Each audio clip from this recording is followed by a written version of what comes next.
Teri Irastorza, que es una poeta de Zaldivia, Guipúzcoa, uno de sus poemas se llama Bidekoaz y dice así en original: Bidez ez nezake besterik esan, ibiltzeak nekatzen gaituela, baina ibiltzeak bakarrik eramain gaitzakela noranahi. Es un poema que se llama Del camino y de sus cosas. Sobre los caminos solo puedo decir que caminar cansa, aunque solo caminar nos puede conducir a algún lugar. Y además otra cosa, que nos sentimos extraños en los caminos desconocidos.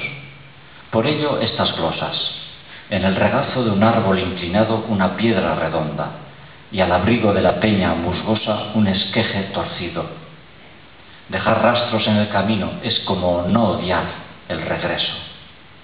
Los antiguos caminos de carreta y trashumancia no conducen ya a ningún sitio, sino es al principio de las cosas, palabra a palabra, sino es a nosotros mismos. En el regazo de un árbol inclinado una piedra redonda, y al abrigo de una peña musgosa un esqueje torcido. Y al final, a quien camina tras su sombra le parece preceder al camino, cuando la sombra lo persigue, que el camino lo conduce. Teri Irastorza.